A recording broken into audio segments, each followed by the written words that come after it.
Hey everybody, how's it going? Mike Hodges here. Are you being judged? Are you being judged, and if so, how do you respond to that? Does that get you down? Does it bother you when people judge you? Is this something that you encounter quite a bit? And if so, what do you do about it? How do we deal with the fact that there's so many people out there that are judging us? This person was saying, if you live your life, I'm paraphrasing, if you live your life for the approval of others, you're going to be filled with nothing but bitterness, frustration, and probably waiting an awful long time. And another woman replied, she said, yes, but what about those of us where we try real hard and it's difficult for those who we feel are judging us and passing judgment on us? And so I wanted to weigh in on that just a little bit here. And first of all, I'd like to say, guys, recognize that everybody else, including you, has a right and a responsibility to judge what other people say and do when you encounter them. The word judgment doesn't have a real good connotation nowadays. You know, it sounds kind of nasty. Generally means moral judgment. Like, I don't think you're a good person and you're going to go to hell, as opposed to this nice person who's going to go to heaven. But maybe that's not the best word. Maybe we could say, instead of judgment, we could say it's an assessment. It's an analysis.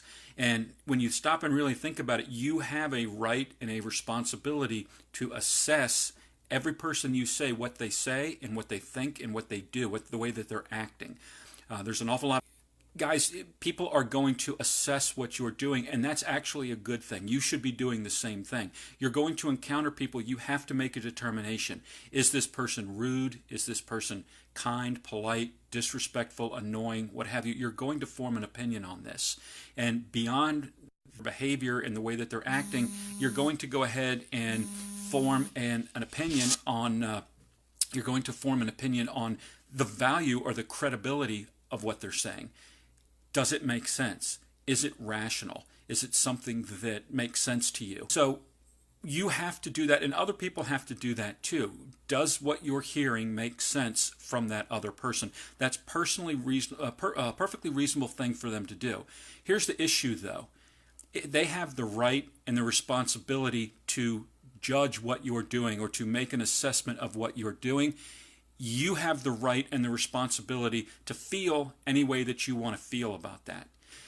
You have the right to either take their criticism to heart, or you can reject it. What you don't have the right to do is to criticize them for forming an opinion, even if it's hurtful, even if it's ugly. That belongs to them. And this isn't true in a business situation. This is true in a personal situation. They have the right and the responsibility to assess what you're doing and to form an opinion on it. And if they choose to make it public, they can do that. Your right and your responsibility is to decide what to do with that. So when you hear something like this, when the haters come out or when people are being critical of you, usually I like to tell my clients, respond to it by asking two questions.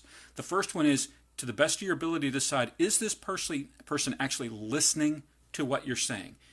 Are they actually hearing what you're saying? Excuse me, coffee break. Thank you, Interlight Pensacola. Awesome place, awesome coffee mug. A lot of times, guys, people go through life, they're on autopilot, right? They're on autopilot.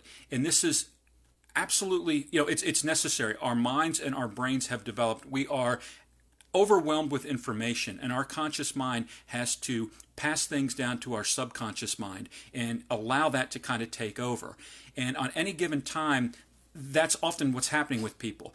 They just don't have enough, say, firepower or energy to really focus on what you're saying, so they're defaulting to their subconscious mind, and they're not truly listening. This is why I'm sure you've had conversations with people, and you'll say something, and they'll respond to you, and you'll be like, did you even hear what I said?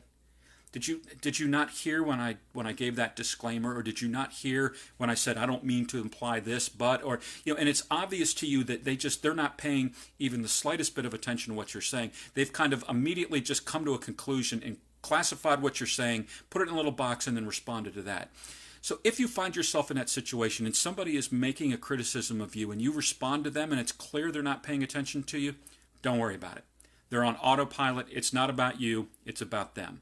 If they're not willing to really listen and to rationally and consciously put forth the mental effort to hear what you're saying and focus on it and actually clarify that they're hearing what they're hearing, then they're not really assessing you or judging you. They're just going ahead and just what's in their own head rather than what's actually you're saying. And that's okay. Again, that's their prerogative. You don't have to worry about that. That's on them. That's not on you.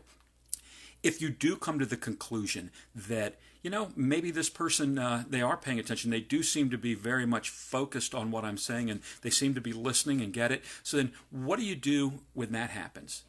In that case, I would just simply go by the default thing, the default judgment. The second question, which is, are they presenting this to you with kindness and respect and compassion and respecting your dignity? Or are they kind of hating on you or being overly critical or trying to maybe bully you or push you around? Are they not kind or decent about it?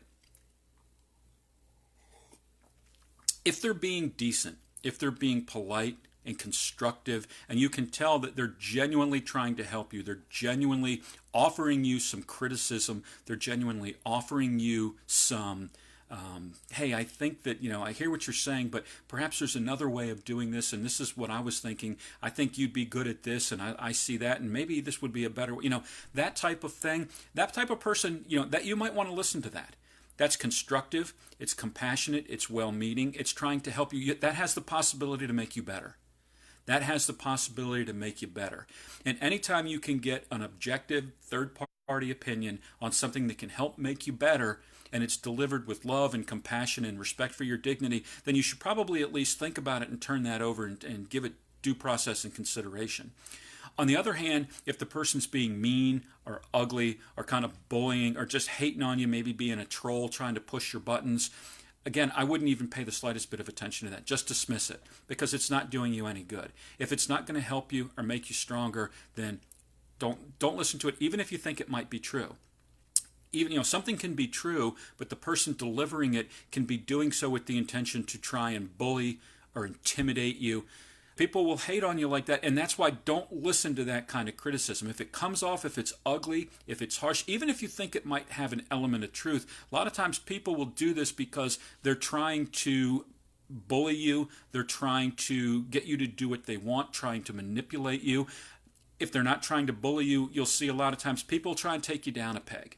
Right? They'll try and classify you, they'll label on you so that they can put you in their little box and then put you on whatever shelf they think is appropriate. And when they do that, then they're trying to get you to accept your label. They want you to know your place and know your role.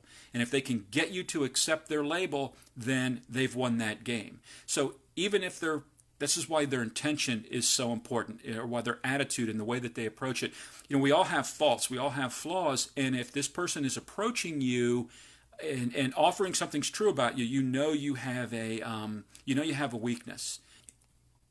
We all have our weaknesses, and if something is true about you, if you have maybe a weakness or a limitation, people will sometimes be quick to recognize that and seize hold of it, and they'll push that up in your face, knowing that if you're an honest person and you're self-aware, you kind of know you have this weakness, and they'll use that kind of as a lever to try and gain control of you.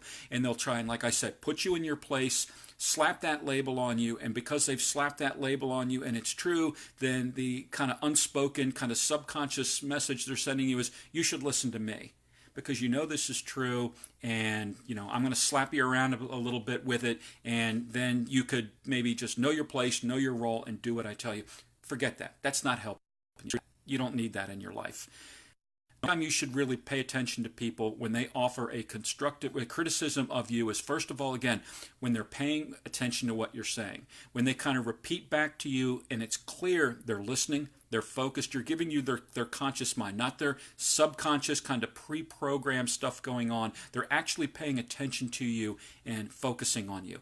The second thing, again, when they offer that, is it constructive?